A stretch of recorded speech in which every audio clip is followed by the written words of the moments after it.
ഒരു ജനാധിപത്യ രാജ്യത്ത് തിരഞ്ഞെടുപ്പുകൾക്ക് വലിയ പ്രാധാന്യമുണ്ട്. വോട്ടെടുപ്പ് പൂർത്തിയായ ശേഷം ആരായിരിക്കും അടുത്ത സർക്കാർ രൂപീകരിക്കുക എന്നറിയാൻ എല്ലാവർക്കും വലിയ ആകാംക്ഷയാണ്. തിരഞ്ഞെടുപ്പ് കമ്മീഷൻ ഔദ്യോഗികമായി ഫലം പ്രഖ്യാപിക്കുന്നതിന് മുൻപ് തന്നെ ജനങ്ങളുടെ ഈ ആകാംക്ഷയ്ക്ക് ഒരു പരിധിവരെ ഉത്തരം നൽകാൻ എക്സിറ്റ് പോളുകൾക്ക് സാധിക്കുന്നു. വോട്ട് രേഖപ്പെടുത്തിയ ശേഷം പോളിംഗ് സ്റ്റേഷനിൽ നിന്ന് പുറത്തു വരുന്ന വോട്ടർമാരോട് ചോദിച്ച് തയ്യാറാക്കുന്ന സർവേയാണ് എക്സിറ്റ് പോളുകൾ. ഏത് പാർട്ടിക്കാണ് അല്ലെങ്കിൽ ഏത് സ്ഥാനാർത്ഥിക്കാണ് വോട്ട് ചെയ്തത് എന്ന് അവരോട് നേരിട്ട് ചോദിച്ചറിയുന്നു. ഇതിലൂടെ തിരഞ്ഞെടുപ്പ് ഫലം എന്തായിരിക്കുമെന്ന് ശാസ്ത്രീയമായി പ്രവചിക്കാൻ ശ്രമിക്കുകയാണ് ഇത്തരം സർവേകൾ ചെയ്യുന്നത്. മാധ്യമങ്ങളും സ്വകാര്യ ഏജൻസികളും സംയുക്തമായാണ് സാധാരണയായി എക്സിറ്റ് പോളുകൾ നടത്തുന്നത്. ലക്ഷക്കണക്കിന് ആളുകൾ വോട്ട് ചെയ്യുന്ന ഒരു രാജ്യത്ത് എല്ലാവരോടും അഭിപ്രായം ചോദിക്കുക എന്നത് അസാധ്യമായ കാര്യമാണ്. അതിനാൽ തിരഞ്ഞെടുക്കപ്പെട്ട കുറച്ച് ആളുകളിൽ നിന്ന് മാത്രം വിവരങ്ങൾ ശേഖരിച്ച് മൊത്തം ജനങ്ങളുടെ അഭിപ്രായം എന്താണെന്ന് കണക്ക് കൂട്ടുന്ന രീതിയാണ് ഇതിൽ ഉപയോഗിക്കുന്നത്.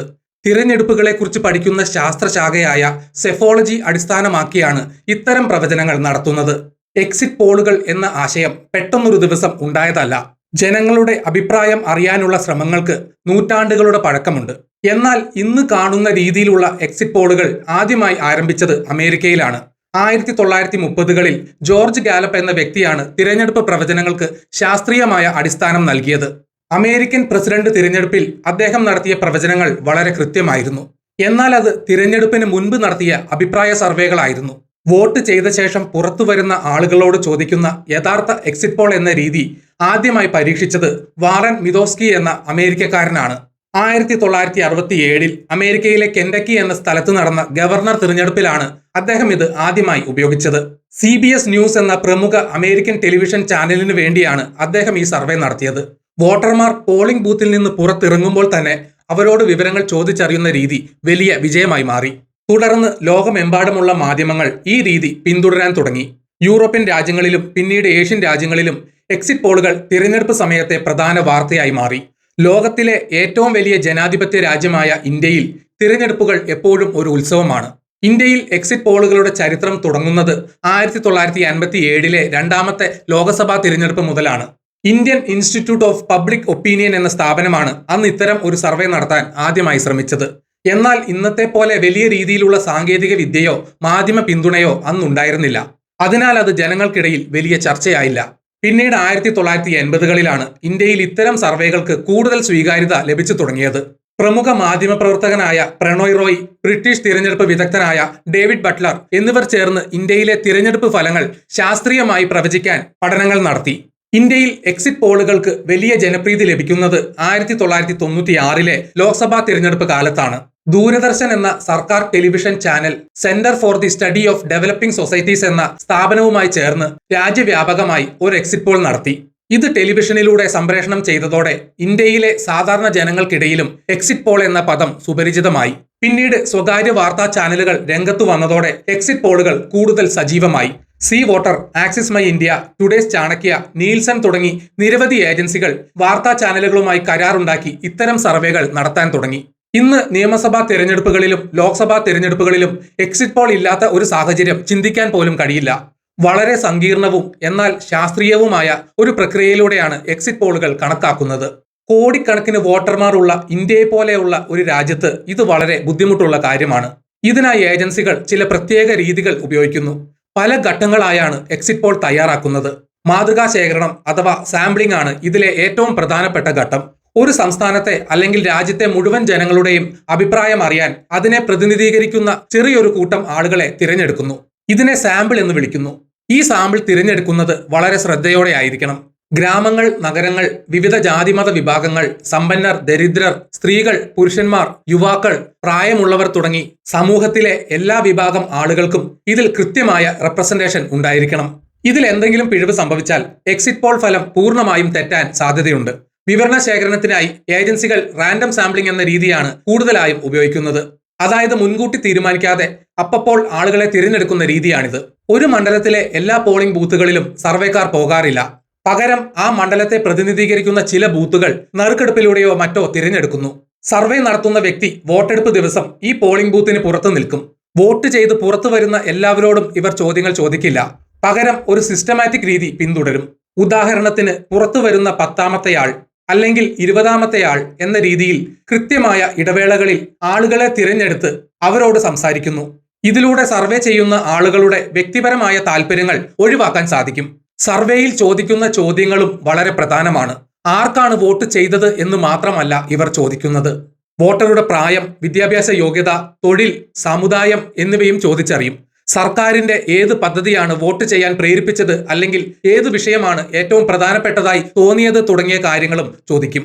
ചില ഏജൻസികൾ വോട്ടർമാർക്ക് ഒരു രഹസ്യ ബാലറ്റ് നൽകി അതിൽ രേഖപ്പെടുത്താൻ ആവശ്യപ്പെടാറുണ്ട്. നേരിട്ട് ഉത്തരം പറയാൻ മടിക്കുന്നവർക്കും തങ്ങളുടെ വോട്ട് രഹസ്യമായി വെക്കാൻ ആഗ്രഹിക്കുന്നവർക്കും ഈ രീതി സഹായകമാണ്.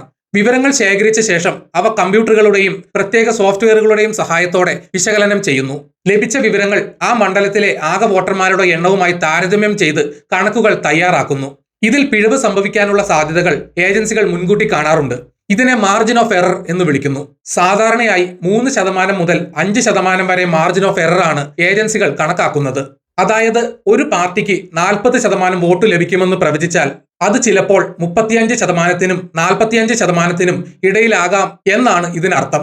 പലപ്പോഴും ആളുകൾ അഭിപ്രായ സർവേകളെയും എക്സിറ്റ് പോളുകളെയും ഒന്നായി തെറ്റിദ്ധരിക്കാറുണ്ട്. ഇവ രണ്ടും തികച്ചും വ്യത്യസ്തമാണ്. തിരഞ്ഞെടുപ്പ് പ്രഖ്യാപിക്കുന്ന സമയത്തോ അല്ലെങ്കിൽ വോട്ടെടുപ്പിന് ആഴ്ചകൾക്ക് മുൻപോ ജനങ്ങളുടെ ഇടയിൽ നടത്തുന്ന സർവേയാണ് അഭിപ്രായ സർവേ അഥവാ ഒപ്പീനിയൻ പോൾ. വരാനിരിക്കുന്ന തിരഞ്ഞെടുപ്പിൽ ആർക്ക് വോട്ട് ചെയ്യാനാണ് ഉദ്ദേശിക്കുന്നത് എന്നാണ് ഇതിൽ ചോദിക്കുന്നത്. ജനങ്ങളുടെ ആ സമയത്തെ മനോഭാവം അറിയാൻ മാത്രമാണ് ഇത് സഹായിക്കുന്നത്. ചിലപ്പോൾ തിരഞ്ഞെടുപ്പ് അടുക്കുമ്പോൾ പുതിയ എന്തെങ്കിലും സംഭവങ്ങൾ ഉണ്ടായാൽ വോട്ടർമാരുടെ തീരുമാനം മാറിയേക്കാം. എന്നാൽ എക്സിറ്റ് പോൾ നടത്തുന്നത് വോട്ടെടുപ്പ് ദിവസമാണ്. വോട്ട് രേഖപ്പെടുത്തിയ ശേഷം പോളിംഗ് സ്റ്റേഷനിൽ നിന്ന് ഇറങ്ങി വരുന്നവരോടാണ് ഇതിൽ ചോദ്യങ്ങൾ ചോദിക്കുന്നത്. ആർക്കാണ് വോട്ട് ചെയ്തത് എന്ന കൃത്യമായ കാര്യമാണ് ഇവിടെ ചോദിച്ചറിയുന്നത്. അതിനാൽ അഭിപ്രായ സർവേകളെക്കാൾ കൃത്യത എക്സിറ്റ് പോളുകൾക്കുണ്ടായിരിക്കും. കാരണം വോട്ടർ തന്റെ സമ്മതിദാന അവകാശം വിനിയോഗിച്ചതിന് തൊട്ടു പിന്നാലെയാണ് വിവരങ്ങൾ പങ്കുവെക്കുന്നത്. ഇന്ത്യയിൽ എക്സിറ്റ് പോളുകൾക്ക് കൃത്യമായ നിയമങ്ങളും നിയന്ത്രണങ്ങളും ഏർപ്പെടുത്തിയിട്ടുണ്ട്. മുൻകാലങ്ങളിൽ തിരഞ്ഞെടുപ്പ് നടക്കുന്ന സമയത്ത് തന്നെ എക്സിറ്റ് പോൾ ഫലങ്ങൾ വാർത്താ ചാനലുകൾ പുറത്തുവിട്ടിരുന്നു. ഇന്ത്യയിൽ പലപ്പോഴും ഒന്നിലധികം ഘട്ടങ്ങളായാണ് തിരഞ്ഞെടുപ്പ് നടക്കാറുള്ളത്. ആദ്യഘട്ട തിരഞ്ഞെടുപ്പ് കഴിഞ്ഞ ഉടനെ എക്സിറ്റ് പോൾ റിസൾട്ട് പുറത്തുവിടുമ്പോൾ അത് തുടർന്നുള്ള ഘട്ടങ്ങളിൽ വോട്ട് ചെയ്യുന്ന ജനങ്ങളെ സ്വാധീനിക്കാൻ സാധ്യതയുണ്ടെന്ന് തിരഞ്ഞെടുപ്പ് കമ്മീഷൻ കണ്ടെത്തി. ഒരു പ്രത്യേക പാർട്ടി ജയിക്കുമെന്ന് മാധ്യമങ്ങൾ നിരന്തരം പറയുമ്പോൾ ചില വോട്ടർമാരെങ്കിലും ആ പാർട്ടിക്ക് വോട്ട് ചെയ്യാൻ പ്രേരിപ്പിക്കപ്പെട്ടേക്കാം.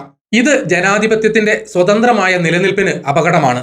ഈ പ്രശ്നം പരിഹരിക്കുന്നതിനായി 2009 ഇന്ത്യൻ സർക്കാർ 1951 പീപ്പിൾസ് റെപ്രസന്റേഷൻ നിയമത്തിൽ ഒരു ഭേദഗതി കൊണ്ടുവന്നു. ഈ നിയമത്തിലെ സെക്ഷൻ 126A എന്ന വകുപ്പ് പ്രകാരം എക്സിറ്റ് പോളുകൾക്ക് കർശന നിയന്ത്രണം ഏർപ്പെടുത്തി.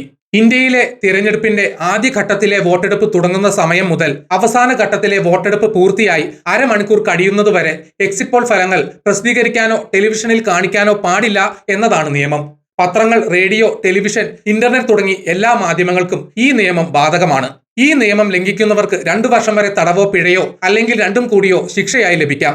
എക്സിറ്റ് പോളുകൾ എപ്പോഴും 100% ശരിയാകണമെന്നില്ല. ലോകമെമ്പാടും പല പ്രമുഖ ഏജൻസികളുടെയും പ്രവചനങ്ങൾ ദയനീയമായി പരാജയപ്പെട്ട ചരിത്രമുണ്ട്. ഇന്ത്യയിലും ഇതിന് നിരവധി ഉദാഹരണങ്ങൾ കാണാൻ സാധിക്കും. എക്സിറ്റ് പോളുകൾ പരാജയപ്പെടാൻ പ്രധാനമായും പല കാരണങ്ങളുണ്ട്. ഒന്നാമത്തെ കാരണം ജനങ്ങൾ സത്യം പറയണമെന്നില്ല എന്നതാണ്. പോളിംഗ് ബൂത്തിന് പുറത്തു നിൽക്കുന്ന അപരിചിതനായ ഒരാളോട് താൻ ആർക്കാണ് വോട്ട് ചെയ്തത് എന്ന് സത്യസന്ധമായി പറയാൻ പലർക്കും പേടിയോ മടിയോ ഉണ്ടാകാം. പ്രത്യേകിച്ചും ഭരണത്തിലിരിക്കുന്ന പാർട്ടിക്കെതിരെയാണ് വോട്ട് ചെയ്തതെങ്കിൽ അവർ അത് മറച്ചുവെക്കാൻ സാധ്യതയുണ്ട്.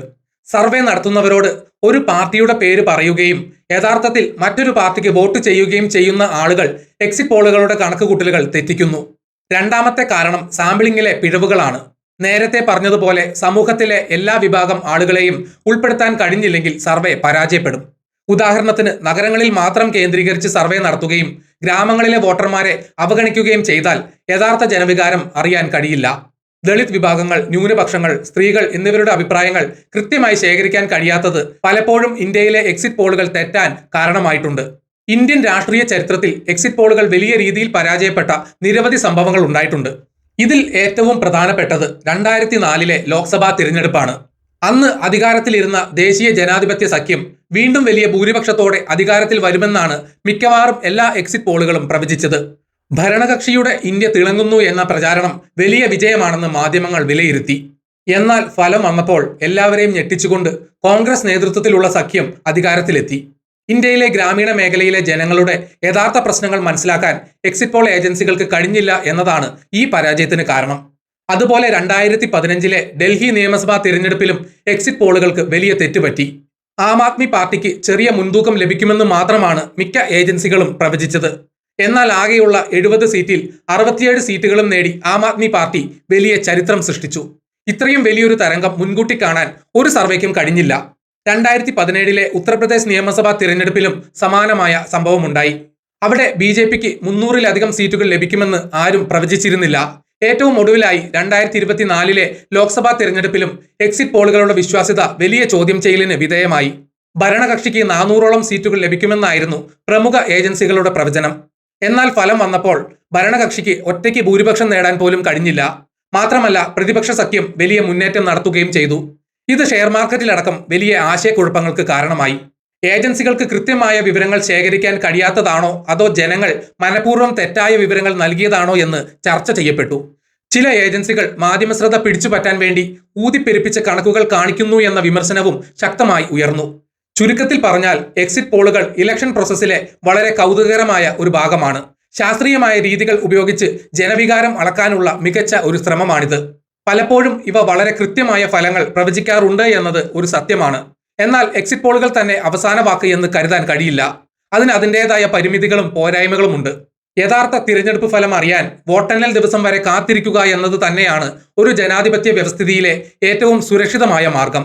എക്സിറ്റ് പോളുകൾ ജനങ്ങളുടെ ആകാംക്ഷ കുറയ്ക്കാനുള്ള ഒരു ഉപാധി മാത്രമായി കാണുന്നതാണ് എപ്പോഴും നല്ലത്.